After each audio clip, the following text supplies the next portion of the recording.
this image, composed of a dark-colored clay and crushed river shells, from the stone grave of a child on the summit of a burial and sacrificial mound on the banks of the Cumberland River in Nashville, Tennessee, 1/4 the natural size. You see this right here?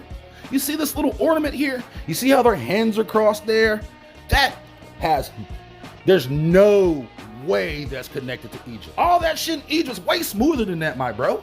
And it's older. Like, this is only from like 1200. That shit from Egypt is like 12 million years old, okay? You see how it still look good?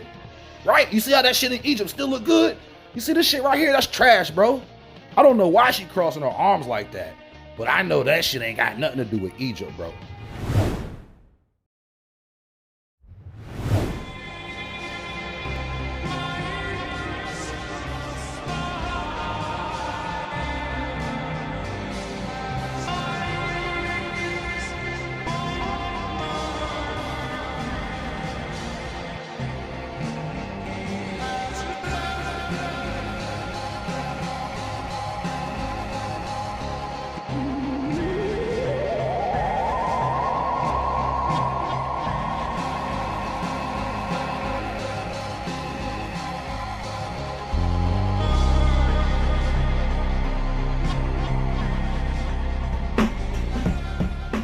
The literal midpoint of the river between Memphis and St. Louis is one of the most geologically volatile locations on the continent and even on Earth. The causes of these floods from this location are born of a different parent than most other floods. Most floods are born from the sky via some form of precipitation, whether that be flooding due to extreme amounts of rainfall or flooding from a melted ice pack. Most overflow is initiated by water. But along the New Madrid fault line, these floods are born from within the earth, because earthquakes are the father of some of the worst natural disasters to ever take place along the course of the Great River.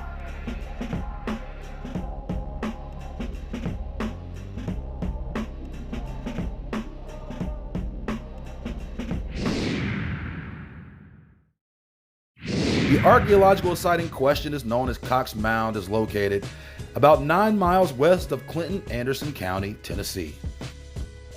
J. Rendell Harris and a temple in Tennessee. The story of Tennessee's Egyptian temple revolves around a British biblical scholar and curator, James Rendell Harris, who believed that Egyptians visited America before Columbus. Remember, it's the vacation theory, right? See, Egyptians came here, right? They didn't come from here. They actually came to here. They came here before Columbus. There's all these, well, yeah, they traveled the world. They were in America before Europeans. You see the reverse fuckery they're trying to pull here? Because if it was classically Egyptian, right? If it was classically Egyptian and it was here first, forget about screwing over the timeline and screwing over all their history. Well, did the Egyptians come here and make more primitive things than they did in Egypt? The Academian's Chronology has a 4.5 billion year timeline where the Big Bang and randomness initiate creation and life. Conversely, biblical chronology is fixed around 6,000 years and where creation was intended and life initiated with purpose.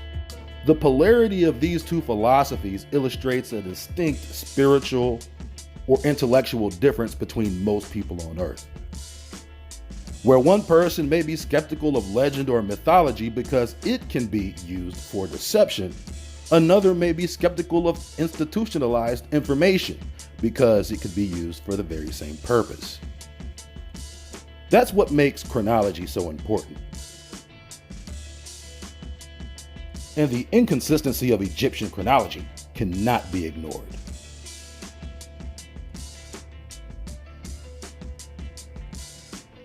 The official histories and chronologies attached by the academics to ancient Egypt, as we know it today, do not even recognize possibly the most significant event in biblical history, the Exodus. The Exodus is not recorded anywhere on any temple papyrus hieroglyphic, or stele in Egypt. As we know, this isn't the only chronological issue with ancient Egypt. The early dynastic Stone Age placement on the historical timeline of technological achievement is an even bigger problem for the academician. Using their timeline, approximately the year 3100 is the birth of Egyptian dynastic history when Pharaoh Menes, or Memphis, aka Narmer, founded the first Egyptian dynasty, roughly 5,100 years ago. Geographically, this site was built between Upper and Lower Egypt as the midpoint between empires. Comparatively, on the other side of the world, North America shows clear archaeological proof that during these times, 5,100 years ago, contemporaneous with dynastic Egypt, it was not only thriving, but overshadowed anything in comparison that could be attributed to ancient Egypt. Following a major catastrophe that essentially destroyed, submerged, and buried civilizations from past antiquity, the charlatans were able to rebrand that history into their own history.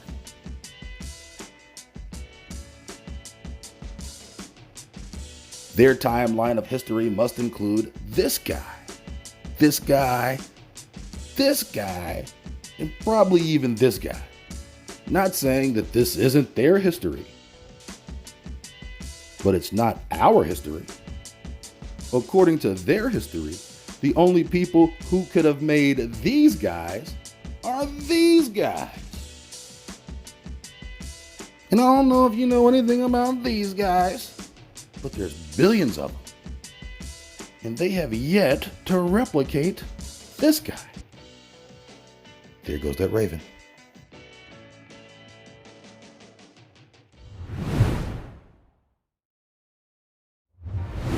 Site number 2, mound number 2, site number 9. We're talking about an ancient society here, more ancient than what they're calling ancient on the other side of the world. That should be clear.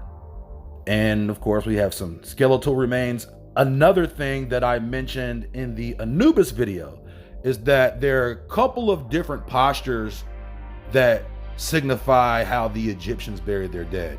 And one of them here, you can see how they are in a kneeling pose and their hands almost in a praying pose. If you see the sarcophagus of King Tut or any other pharaoh that's been exhumed, you'll notice that they're not flexed, they're actually extended. And again, 70% of French and Spanish people have King Tut DNA. The dog was buried with the deceased because the dog was the guide to the underworld, aka Anubis, aka Jolo.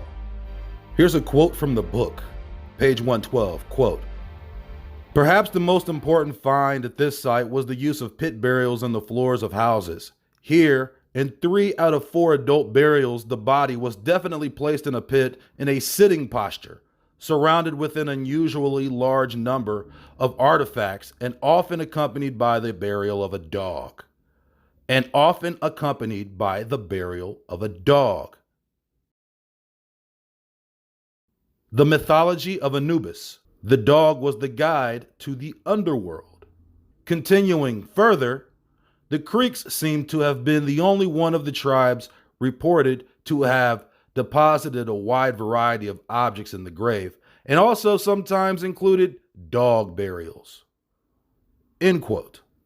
So we can see not only did they bury themselves with dogs, they buried themselves with what we would call their possessions. Something that they said that the pharaohs did or the Egyptians did. So not only did they bury themselves with their dog, they also buried themselves with their possessions.